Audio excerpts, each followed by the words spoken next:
Yeah, I mean, a new day is dawning here in Brussels, and there, as you say, is really no sign of any kind of agreement. We really haven't made any progress since the summit began 5 p.m. yesterday, except that we've seen the chances of Vice President Timmermans really dimmer because the resistance to him becoming Commission President was more strong than people were expecting. We knew that Hungary and Poland were going to object to him becoming Commission President because he has pursued rule of law violation censorship against them as Vice President of the Commission. But we also saw a big pushback from center-right prime ministers. What had happened was that Chancellor Angela Merkel of Germany had reached a kind of gentleman's agreement at the sidelines of the G20 in Japan with the leaders of France, Spain, and Italy that Manfred Weber, the candidate for her center-right EPP group,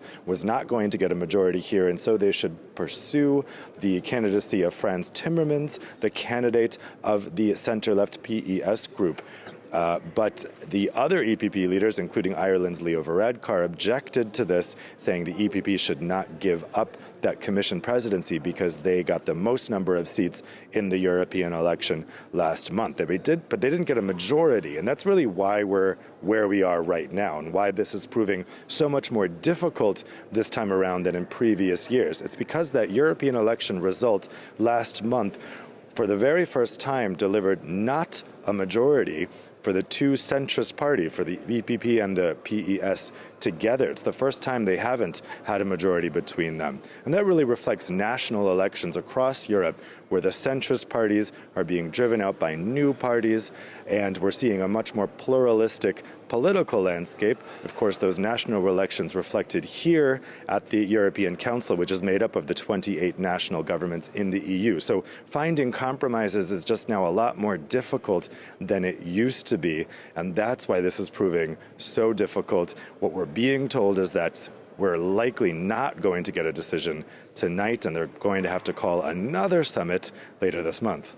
And briefly, Dave, just tells you the two main parties there, not getting quite as universal support as before, playing into the problem. But also part of the problem, is it not, is that picking this Commission President, there's also talks about negotiations even about other top-level EU jobs playing into this. The European Parliament expected to name its next president as Wednesday, and that all seems to be playing into who will become the European Commission or European Government President.